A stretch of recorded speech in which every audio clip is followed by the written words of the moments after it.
You're listening to Two Mics and a Guest, a podcast of people's stories and the career pathway that led them to where they are. And now your hosts, Michael Holliday and Mike Young.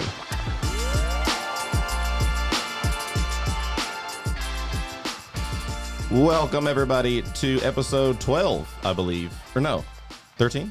12? 13? I don't know. I think this is we'll have even to go dozen. back. We have to go back and look. We had one yesterday, and so my brain's a little frazzled.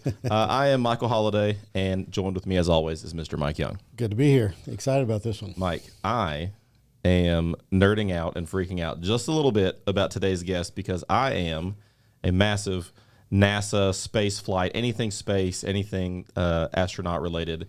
I am a huge fan, and our guest today has been a huge part in that. Absolutely. I have not met Rosie Graham yet. I believe you may have taught one of my kids or somebody. I may have after 38 years of teaching. You've had a few At Motlow. I've had a few students. Yes, but I've been really looking forward to this episode. Appreciate you coming out. Rosie was on the team that programmed the computers that got us on the moon.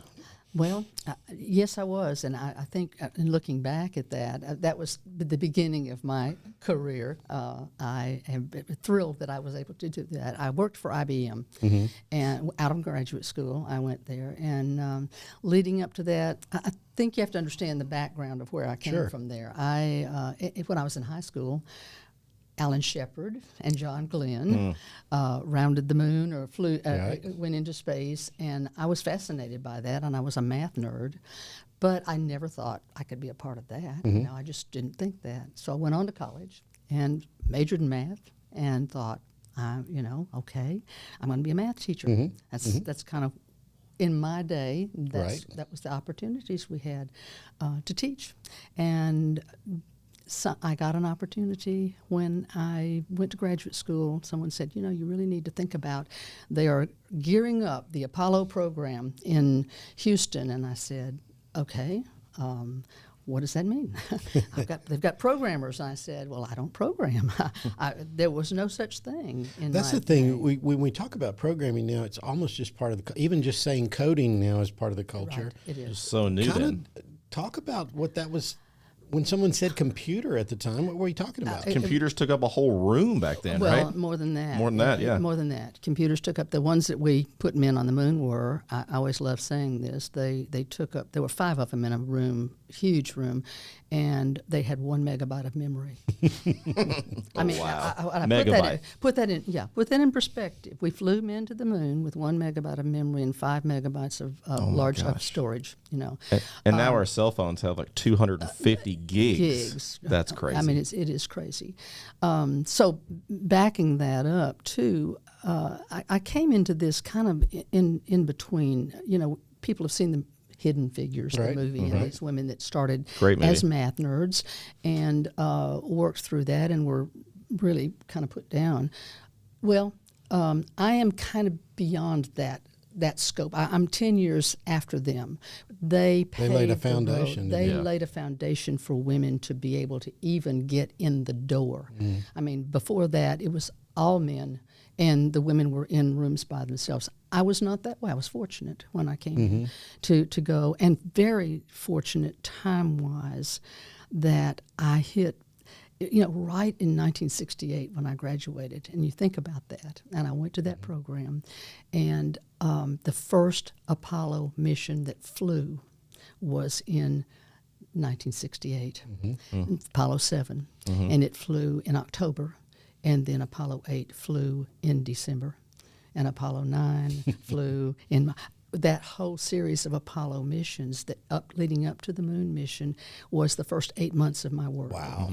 And Apollo 7 was the first manned mission. The first manned That's mission. Right. Apollo 1 had blown up. That was On the before launch I got pad, there, on the launch pad, and a lot of things changed and a lot of time. But Apollo 7 was the first one, and believe me, as a junior programmer walking in for, being there a little less than a month, because when IBM took us in, they took us, like I said, we didn't have programming in college, some, but very little.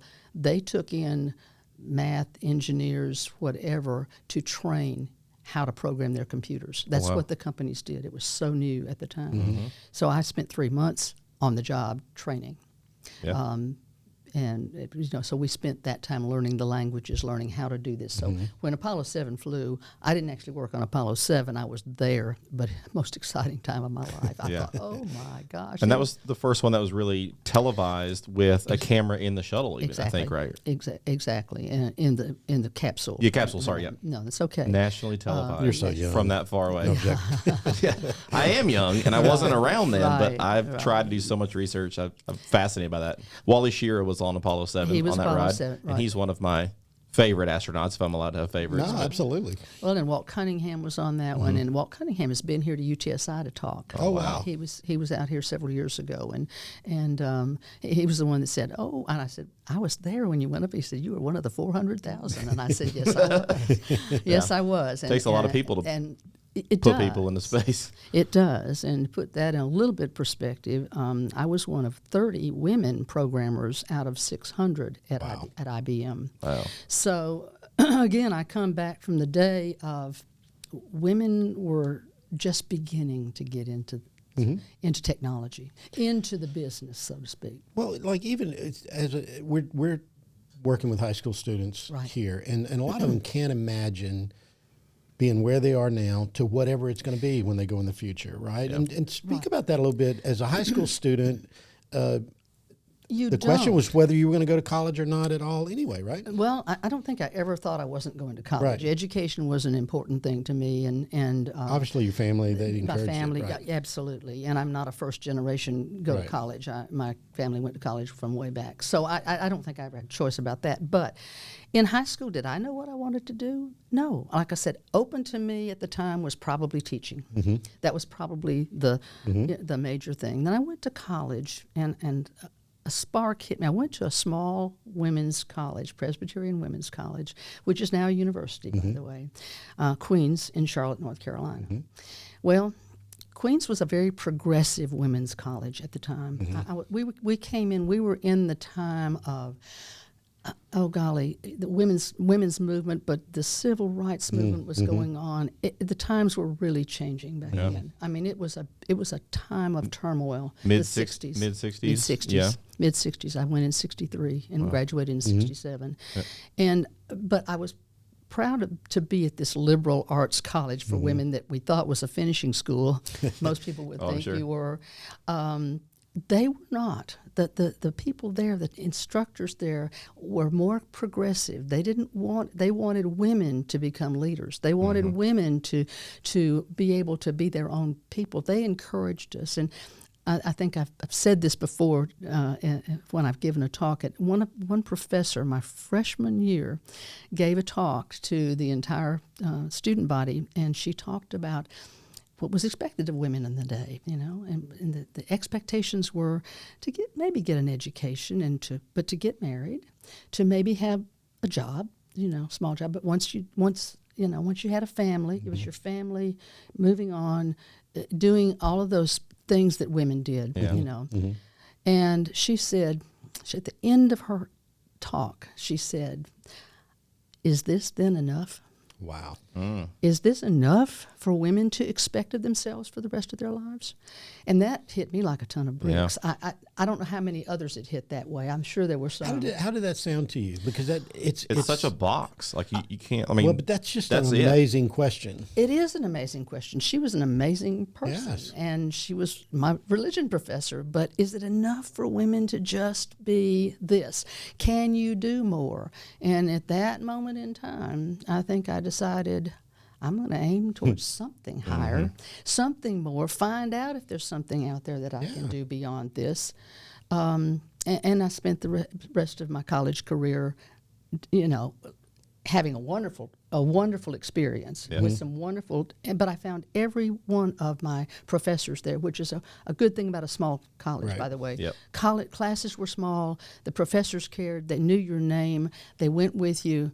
None of these giant lecture hall type classes that we might see today. No, not at all. And so I don't recommend that for everybody, but on the other hand, for me, a naive young girl, it was great. And I was president of the student body by the time I graduated. wow. And we were involved in Vietnam. We were involved Mm-hmm. in all of the causes that were going on, and we rallied and we did that, and we were political. Sure. And that made a difference in my life too, to go on. So again, women were still not there yet. Right. But went on to graduate school, and I was Tar Heel, right? Tar Heel. Uh-oh. Yay. Pre Michael Jordan. Way pre. Actually, Dean Smith was a coach for the second year when I was there. Oh, wow. He was just a student, and basketball team was fabulous. Yeah. Oh, But- basketball's always yeah. been a part of that. Basketball Always. was fabulous. It has. So We Carolina. won't talk about that other blue team in the state, right? We don't talk about them. No, interestingly enough, my mother went to Duke. Oh, I wow. went to Carolina. My daughter went to Wake Forest. Y'all got a big rivalry going on. Wow. we just North Carolina, you Yeah. know, ACC. March whatever. Madness in your house must be tough. It is. Anyway, I digress. Yeah. But from there, I again didn't quite know what I was going to do. And Now, I was did you major in math at majored- Queens, and then and physics. I majored in math and minored in physics. Loved physics. Uh-huh. And then I went to Chapel Hill. I majored in math and teaching because I thought I was going to teach. Yep. You know, and that's when this dorm mother that I had said, you know, they're gearing up down in and I've got a niece down there, and you know they're gearing up down there in Houston. You might ought to think about applying. And I said, but I don't program. I don't, you know. But we did find that the companies were training people. It was coming out so fast, and they needed people. So I applied and got the job. And Wow. I went to Houston. I graduated one week and went to Houston the next Wow. week. And that was, again, found that women, I was not one of the hidden figures. Women Right. were beginning to Yep. get hired into the same jobs that men were. I Okay. worked with men. We were not totally behind Yeah. the scenes at that point in time. How was that? You know, this is a little off course That's here, but okay. when you're watching that movie, do you feel emotion? Do you feel that these women helped Absolutely. everybody? Absolutely. I can only imagine because that movie hits you more personal than maybe someone else, right? Absolutely. I've watched it probably 3 times. Yeah. Those women were such pioneers. And Margaret Hamilton, who was up in New York, who did the coding for the onboard computers, another pioneer. There were many women pioneers back then. I won't say many. There were women pioneers back there. And they grew us up. Yeah. We are the second generation of women. That's I awesome. went into what I called a second generation of women getting into the technology field. Sure. And I'm so glad I did. And interestingly enough, the teaching experience has carried me forward. You know, I got my teaching certificate. When I went to IBM and I worked for a while there, then they asked me to teach classes for them. So I taught at IBM too. Wow. And Your dad was right, huh? Have that. yeah, my dad was one of those guys. Yeah. You get a degree. I'm paying Yeah. for this. You get a degree. And I have It's always fun when we have to admit our parents were right. Yeah. Dad, you were right. It's amazing how much smarter they got the older I got. Yeah. But it was again. I would have to say the pinnacle of my career was down there, and probably didn't realize it as a young. I know. I'm thinking about that. Do we ever? How could we realize that? Obviously, that was an incredible time, and we're talking about these pioneering women, and you, frankly, being one of them, one of the few on that team. And we assume that only happens in the past, right? Exactly. And I'm glad you bring that up because I really think that young people today need to open themselves up. What's going on in the world? What's out there that impresses you, that you feel a passion for? Are there programs out there? I mean, I'm hoping there are girls and guys out there that want to go to Mars. You know, that I mean, I'm still all about the space program. Right. You know, and I was sad that for a while I went back. But yeah, I think we need to open ourselves up. And I think young people need to realize that you can't, it's not a closed box. You don't have to decide in the 8th grade you're going to be something. Yeah. You can decide, postgraduate. Yep. Where is it? Find that passion that you have and do it, because your job will be so much more fun and interesting and exciting, and you'll feel good about it when you do that, instead of just saying, well, this is all I can do, or I can't afford to do this. Yes, you can. Yep. You can afford to do anything you want to do. Yep. And How don't bad let do you anybody want it? tell Yep. you that. How bad do you want it? I tell my students that at Montlow all the time. One of the things, when I first started working at Montlow, and when we came here because of my husband's work. He was an aerospace engineer. He came to Arnold. I started my family and dropped out for a little while and got back immediately. Said, I've got to work. I want to work. I went out. I worked out at Aero, Outero, as they call it, out at Aero for a while, and programmed there too. So, I looked for opportunities, and I tell my students at Montlow, look for those opportunities. Had a student the first year or two I was working say, Miss Graham, why did you ever leave? Why did you ever leave that? That was so exciting. I said, I didn't really leave it. I said, what I'm doing now is carrying on. Just evolving that same, Because, everybody needs to move and be able to grow and change. And I've loved teaching. It's my passion now, but then I'm teaching what I want to teach. Yeah. Well, you've learned so much that it would be a shame almost not to try to pass that on to someone, and for you to find that value and enjoy that is so great, because we've had the running theme on this podcast is so many people we've interviewed are so passionate about what they're doing or what they have done that they're willing to want to share that with other people and get that out, and it's great. And I want my students. Yeah. And I've had some wonderful students that have come back, and they've done some wonderful things, more than I've done, gone into programs. But I'm excited when they do and take what they've learned and come back and say, guess what? I learned something from you. It's almost like the Christmas gift thing, because when you're a little kid, you're told, when you get older, you're going to enjoy giving Christmas gifts more than receiving. And as a little kid, you're like, there's no way. No, I want all the presents. I want all the presents. But now it's so rewarding to see other people flourish, and for you to be like, I'm glad I could be a small part or a big part of how that's affected them. Exactly. Yeah. And you want to do that for your children, for other children, for the young people that are out there. But I would say that back to your question, Mike, I think you find your passion, you find something, and your passion may not be jump out at you early on. It's maybe something that you grow into, but you find what you like. You want to work, not to work. You want to work to enjoy life. Yeah. It's not about the money. I want to tell students that too. Everybody thinks, okay, I'm going to go into business because I'm going to make $1 million and I'm going to be financing. That's not for me. Now, for some, that may be their passion. Yeah. But for me, my passion is to give back, to do something valuable, to be worthwhile to the community and to who serves. And I think that's the happiness that people can find when they. I think that's so key. I was listening to a recent college graduate talking about some of his friends who graduated before him, and they immediately got that big F-150 truck note. They immediately got into these apartments, and they felt like they were, I've arrived. I've got all this stuff. And then about a year and a half, 2 years in, they're a slave, to their debt, and they're in a job that they didn't know that. It's not really what I wanted to do. Yep. It provided the money and financial things, but there's some more to it than that. Nothing wrong with those things. Yeah. Exactly. That's kind of what you were alluding to. I mean, there's nothing wrong with any of those things. But it's not going to sustain you. It's not going to sustain you.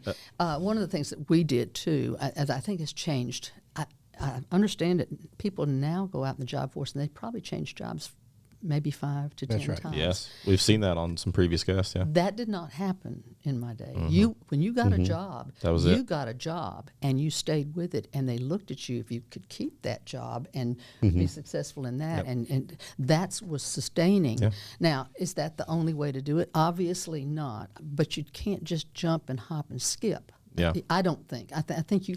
I think you're right. One of the things we've talked about, my title here is career and graduation coach, and one of the things we've talked about on other podcasts as well. We talk about agilities, and usually we look at that in terms of athletics and being able to move. It's more than just your interests in things, but being able to transfer those to other jobs and other things.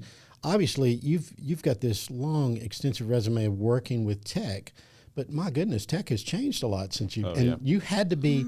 There's some foundational things that you have, but then you learn how to apply it in different problems and solve those. Right? You have to grow with that, and I've had to grow with computers. I mean, when I started on 1 IBM megabyte. 360, 1 megabyte of memory, programming with punch cards and tape, and moved into the microcomputer, the technology that happened when the PCs began to grow and the Apples and You all said of you worked with Apple II and all that. did. That was it was a miracle when you Miracle. started looking at those. when Game that changer. that brought computers into the hands of the lay people, Yep. and where it obviously still is, but when it first happened like that, it was so new to everybody, and it was new to me. Yeah. I mean, I had to go back and learn how to program those in different languages and how to do and you know, that's why we've got laptops and phones and all of these things.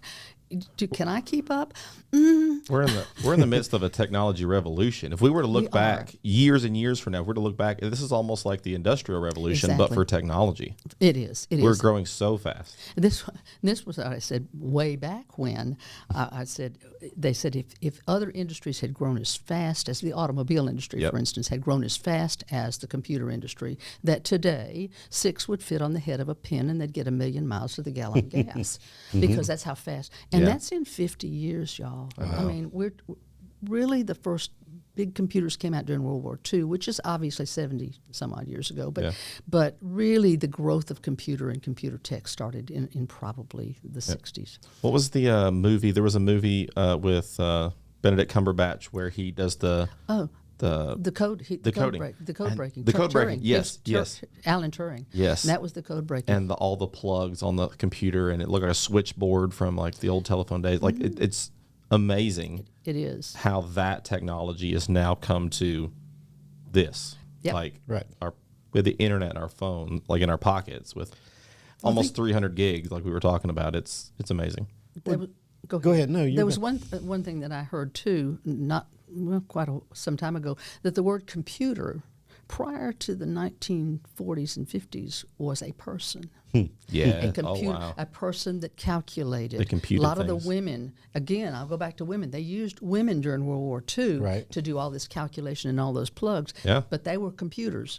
The computer changed the name of it to a machine after that Wow. in the World War II era, because it became a machine It was Yeah. called did the work. Was it Turing machine? Like it would. Yeah. He had a Turing machine. He worked. That's a fascinating movie, by the way. It It was. is a great movie. That's another Yeah. really good, and Alan Turing was a brilliant person who In technology and in mathematics, I would assume. and physics. In physics, yeah. He was the one that really, if we go back and look at it, probably The the father, yeah. father of artificial intelligence. Yeah. Sorry, Steve Jobs and Yeah, Bill Gates. I mean, sorry. too bad he died. Yeah. You know. Well, but I think you bring up a point, though, even with bringing up the big names, obviously, but talking for our students even, and we talked about the pioneers back there where we look at it as in the past. They dealt with the technology they had with certain basic principles of math and of physics and of those kind of things, and they applied it to problems, right? I have Right. the classic question students always say is, why do I have to learn this stuff, right? Exactly. And yes, we want to get the right answer, but it's mainly about that problem solving thing, right? I liked programming for that very reason. Mm-hmm. I went out of math into programming because I could get an answer. Mm-hmm. Yep. I wanted to put that problem in and find an answer, and programming provided that for me. For others, it may not. And let me say something, too, about not just math and technology or people going into that. I remember when IBM was hiring, too. They weren't just hiring engineers and mathematicians. They were looking for whole people. They wanted, in fact, I remember in one of my classes I had a student that had been an English major. And because they were liberal arts, that those liberal, they worked better with people. Yep. You know, in other words, they weren't just looking for the nerds in the hole over here. That we needed a lot of those. Yeah. You talked like you've said almost that exact phrase before on this show. Well, it was when I majored in business because I didn't really know what I wanted to major in, and I did it. But we had these people coming in to interview for Fortune 500 companies. I was in a quantitative business analysis class in the SEBA building at LSU. I remember exactly where I was, and he came after interviews to talk to our class, and we're all kind of cocky little dudes with our business degrees coming, and he said, you know, a lot of times I'd rather hire a liberal arts major. I can teach you our business, exactly, but I can't teach you how to communicate. I can't teach you that whole person thing. That's Is exactly what he talked is, about. and that's what IBM said. I honestly think I got the job at IBM because I went to a liberal arts college, not because I was a math major, but because I went to a liberal arts. I had that background. Well-rounded. Yep. Well, not that but yes, because they thought I was. Yeah. They looked at people with more skills than just. Yep. So I would tell young people today too, look at your skills, and hone in on what your best skills are. But also spread yourself out and make yourself more aesthetic. Enjoy the arts.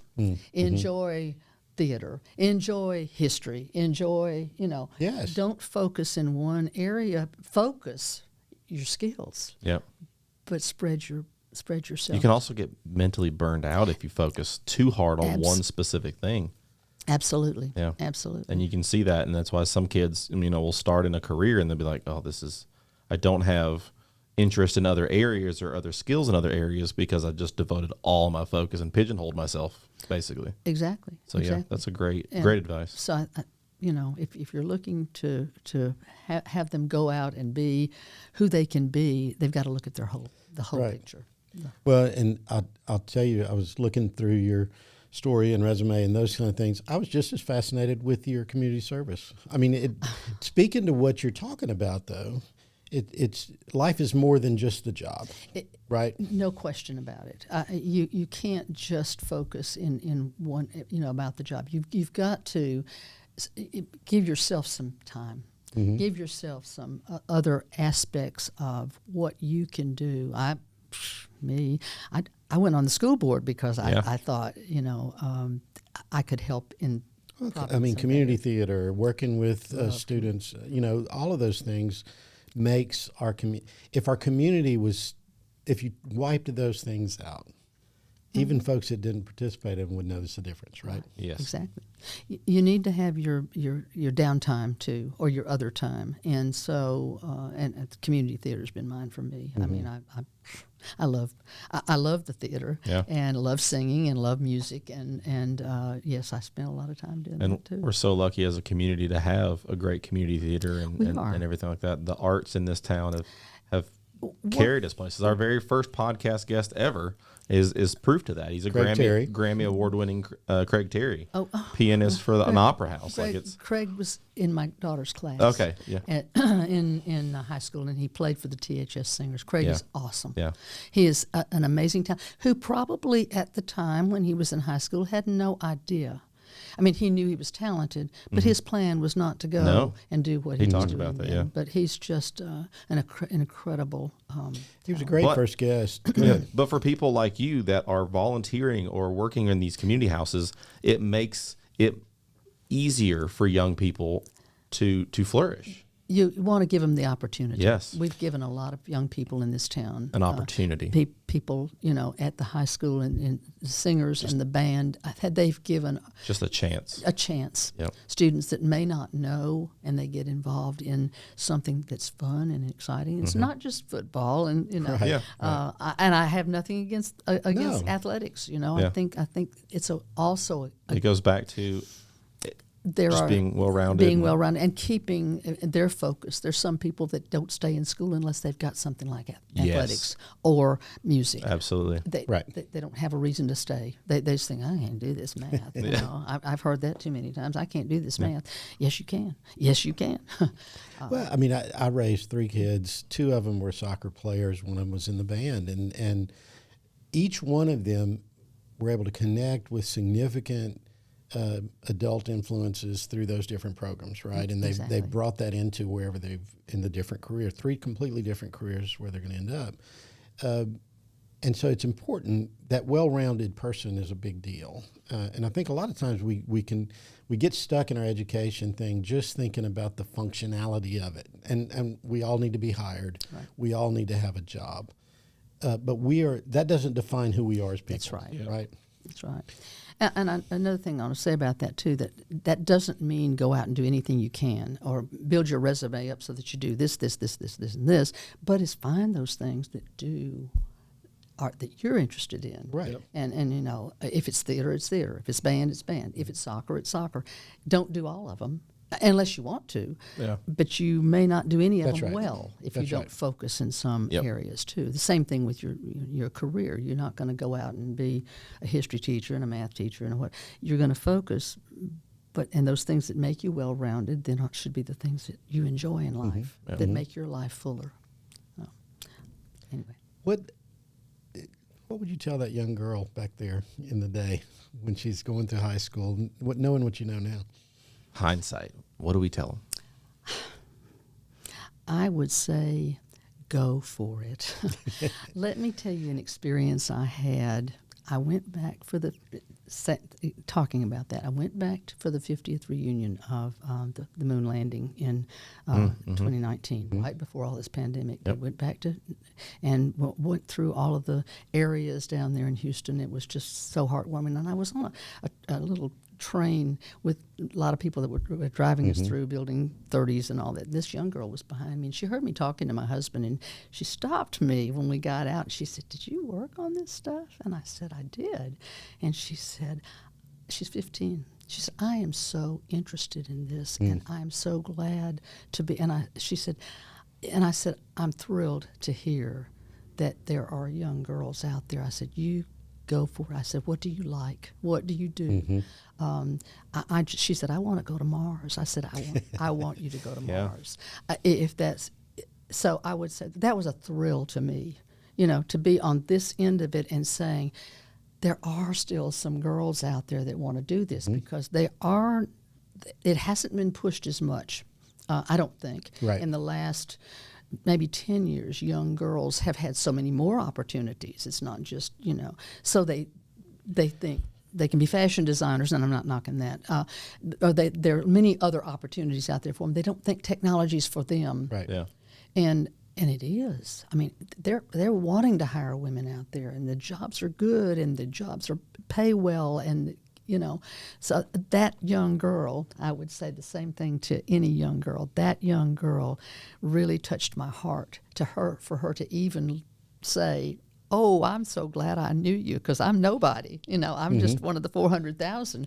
But we each had a part. You said something in your talk that I wanted to bring up here too, because you're talking about it right now. You said as you went back and saw these people you worked with, you didn't think about how old we are now, like we do at reunions. You talked about how young you were when you were doing this, and I think that's an interesting point that we don't think about sometimes. It really is.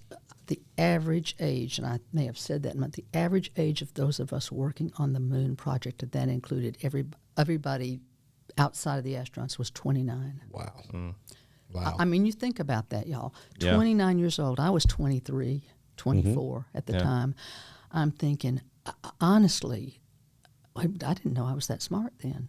Right. Yeah. I mean, we put that off and say you got to wait later. We were young, and our minds were good. And I would say to young people, use that mind that you have now. And you were so enthusiastic and gung ho about we're going to put someone up there. We're going to put them on that moon. Yes. I mean, and it was so exciting. It was an exciting time.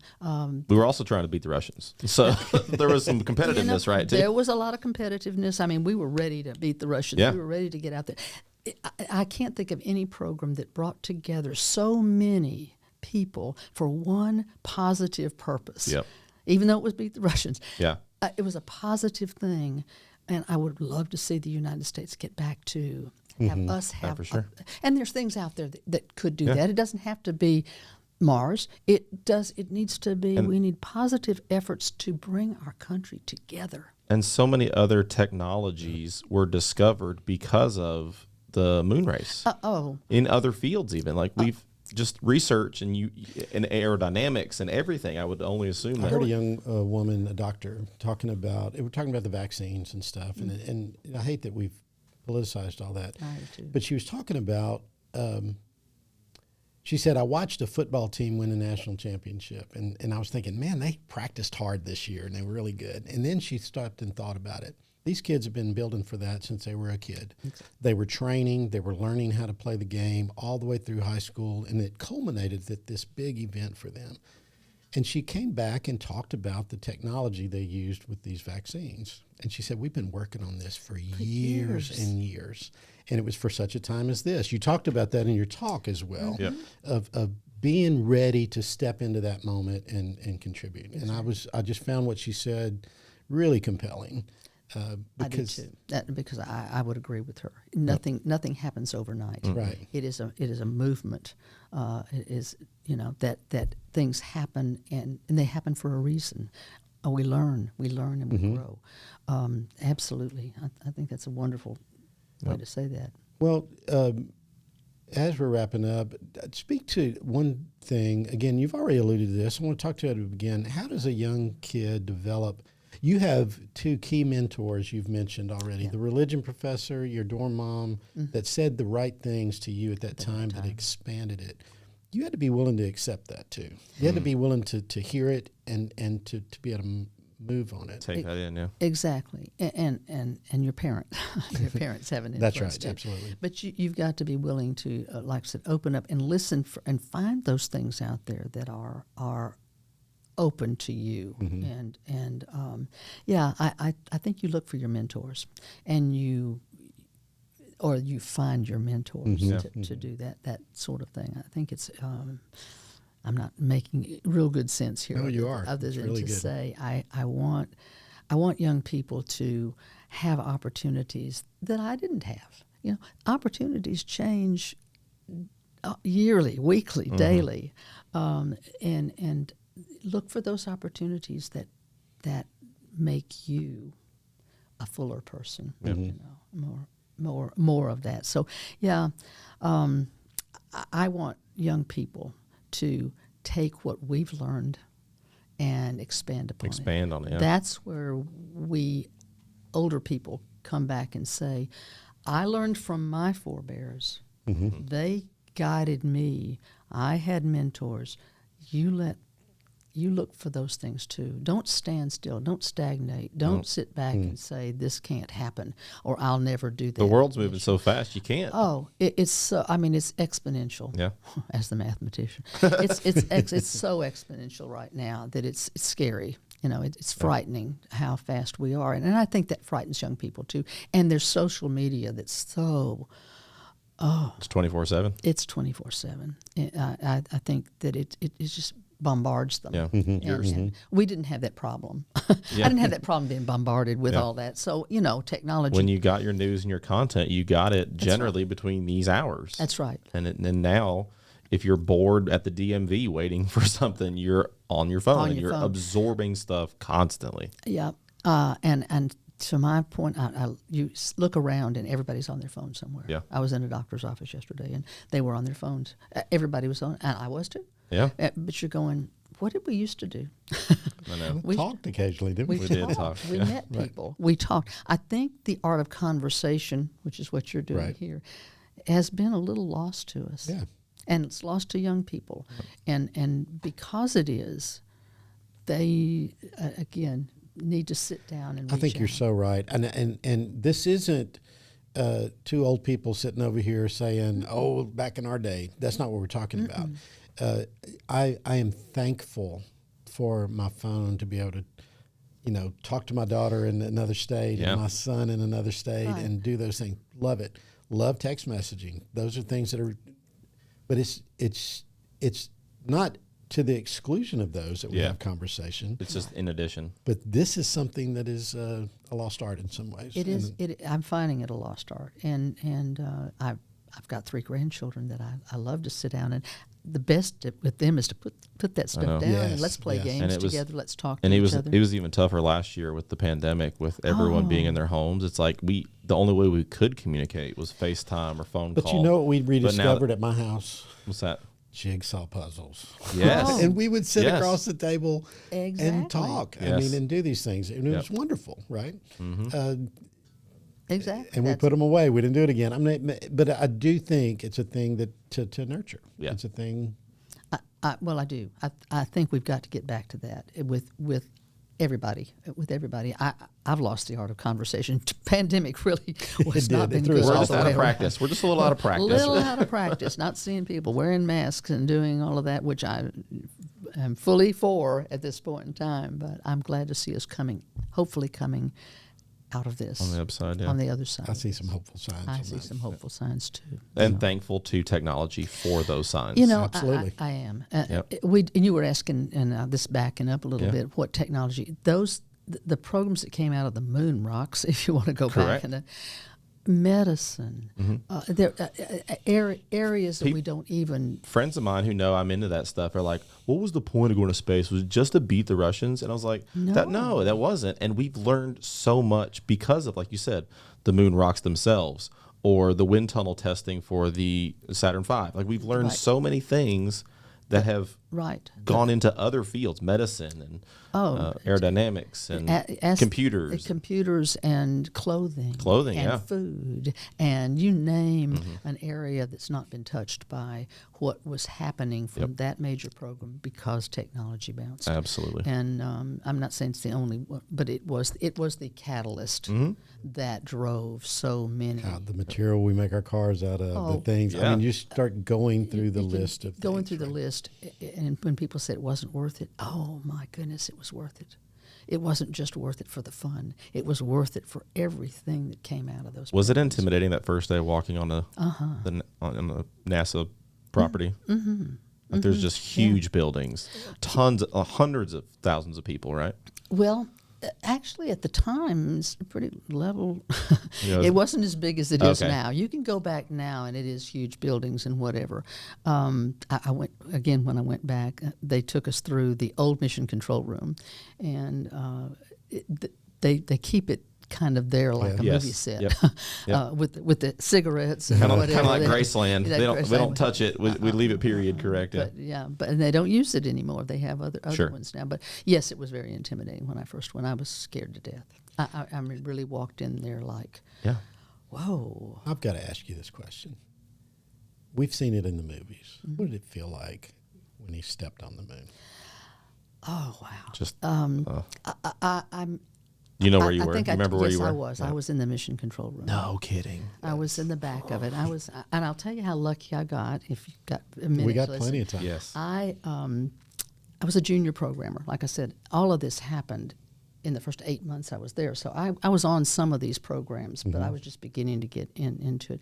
So they asked us at IBM, any of us in the contractors, if they wanted to come and sit in the mission control room and watch during the times. And since I'd done telemetry data and I wanted to, so I picked a time, and it was at night. That's the only time I could get in. And evening, like 9 o'clock in the evening or whatever. So we go up there.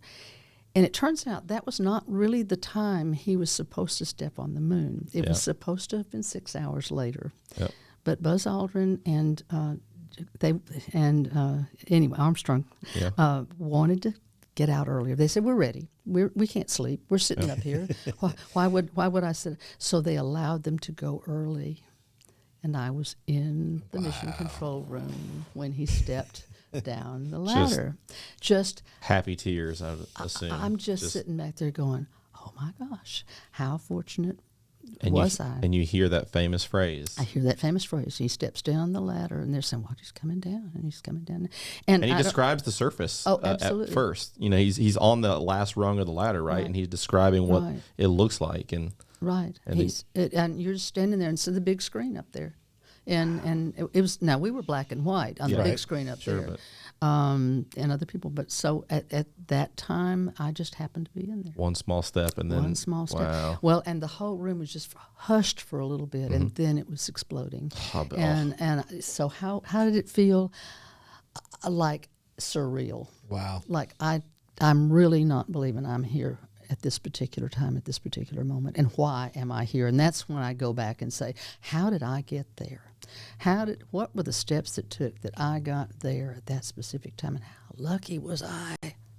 How lucky was I? I remember I was at my uncle's house in Monterey, Louisiana as a young kid. We had it on. Everybody had it on the TV. Sure. All of us were watching it. 300 million people. Yeah. You know, it was millions. Now that's obviously enshrined in history. Everyone knows that, but also, and then this might be the third movie that we've referenced. So many people are familiar with Apollo 13, with Tom Hanks's portrayal and that great movie. Yep. Similar question: were you there or for that? I worked on Apollo 13. I programmed for Apollo 13, and one of the things that was uniquely, we were up all night when all that was going on. Speaking of problem solving, right? But the unique thing, Lovell and Swigert, and then they're just trying to communicate with you. Yeah. Now, I wasn't in the mission control room. I was in the computer room, Right. Watching our code go through. Very fortunately, and I think this is the truth, all of our code worked perfectly for that mission. It was the hardware, Right. So we were very fortunate, because that's not always true. Not everyone. Right. I mean, we'd be having what we called an ab end, at the end, would be going on during many missions. There was not one abnormal ending for that. The code worked perfectly, which is, I think, another reason that. But we were up nights. That's another reason they got home. Yep. That is another reason they got home. I was telling her before we went on air, I'm a huge watch nerd, and so I was telling her that the Omega Speedmaster was what was on the wrists of these astronauts. It was the only watch at that time that was And on the risk of our own Michael Holiday. Shamelessly, Thank it you, is. Michael. But it's a chronograph, so you have that time feature, and it was actually used in Apollo 13 to time a trajectory burn, and they needed a specific amount of seconds, but all their instrumentation was off to conserve power, or it was down for something. They didn't have oxygen. And so they actually had to use the chronograph feature on the watch to time the burn. I did not know that. And I've done that through research, but like that helped them get back, and that was a mechanical thing when some of the other things, had stopped working or had to be turned off to conserve power. Exactly. I just thought that so fascinating that someone at NASA communicated with them and was like, use this, like do this, like we've crunched some numbers down here. And was constant. Nobody knows how much stress probably was put on mission control and the Chris Crafts and those people down on Earth, back on Earth. Those of us back on Earth. I know it was Hollywood, and I don't know how close it was, but the most compelling scene for me on that, there's a lot of them in that movie, but when they dumped the stuff out on the table and said, this is what they have, let's solve the problem with it. All different departments were doing that. Oh, yeah. You had that mechanical part of it. But Teamwork. again, we go back to, why are we learning this stuff? We're learning to solve problems. It's what we're trying to do, right? Yep. Right.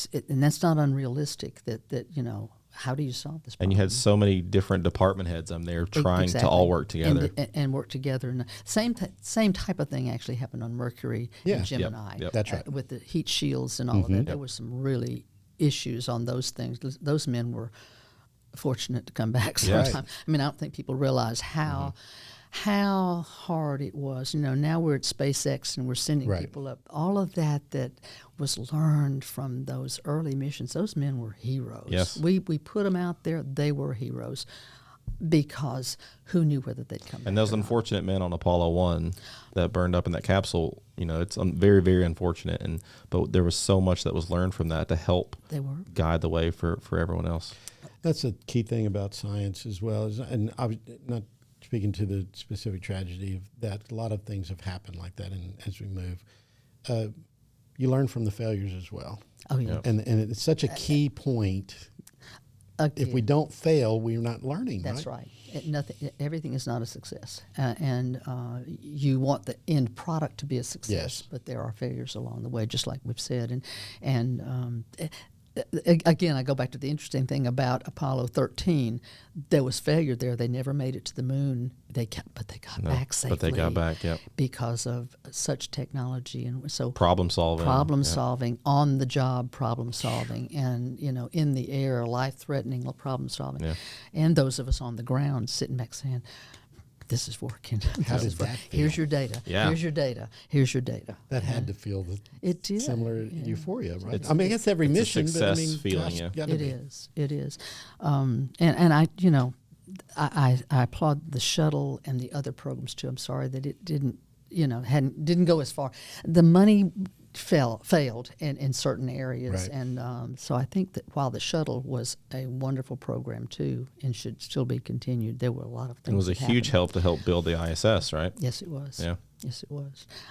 So we're moving in the right direction. I want them to land on the moon again. I want them to go to Mars. I hope I'm alive when it all happens. Can you imagine if we went on to the moon again now or Mars now with our camera technology and what that would look like? Oh. Because they were using Hasselblad film cameras on the yeah. moon, Oh, yeah. obviously modified to work, but just imagine what it would look like now in 4K or whatever we've got out there. It's- Right, and they had cameras on the lunar lander. They had them on the legs Yep, to yep. kind of show that thing. People didn't realize, and my husband And we worked on some of transmitted that Oh, really? entire You did? distance.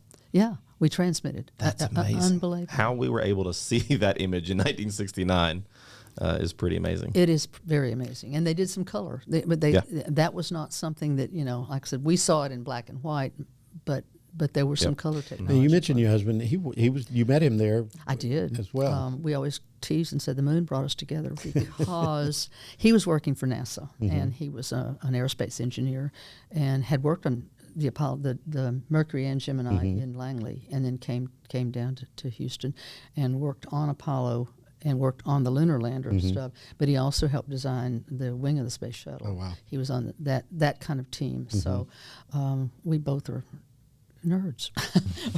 we're both engineering nerds who and we, like I said, we kid and say the moon brought us together. He was obviously in a different Right. But the reason he came here was because they were doing testing on shuttles, Right. And that was, and the shuttle program. Those programs were at NASA at that area were dying down. They were not doing the kind of production, so they Right. came here to continue some of what was going on. So but yeah.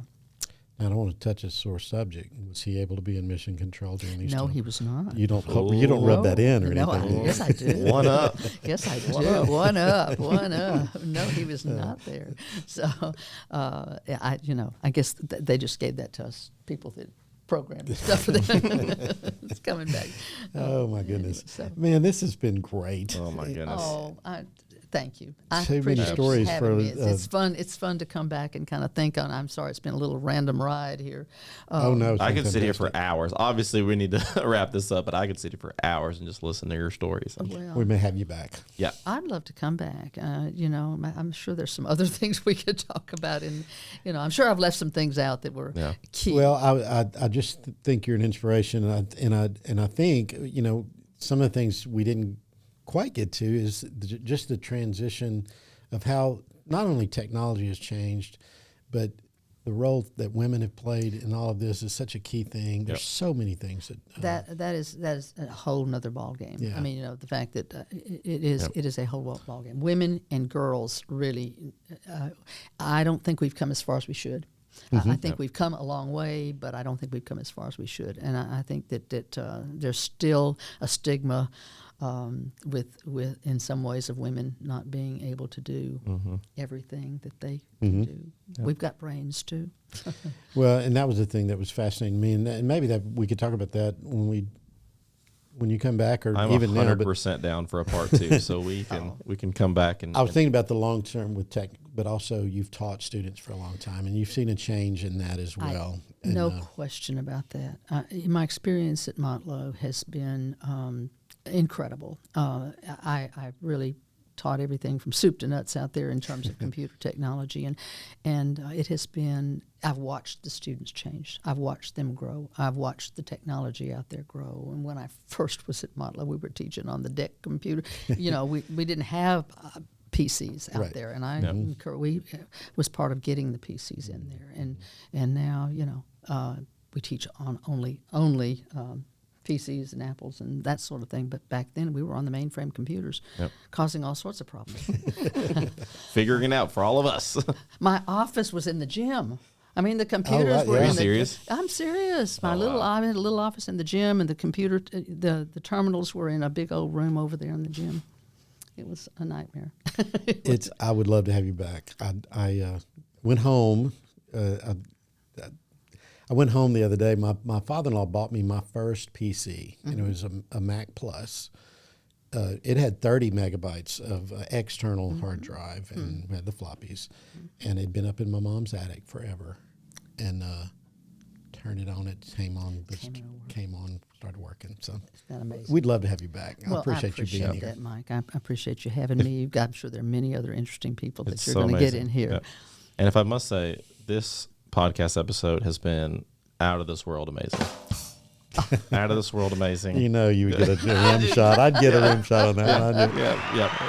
Thank you. No, but for real, this has been so amazing. And again, I could sit here and talk to you for hours more just on NASA, but you've done so much more. So we'd love to have you back, and we can delve into even more of your career. Well, you're very kind. Thank you so much for having me, little old lady. All right. For Mike Young, I am Michael Holliday, and this has been Two Mics and a Guest.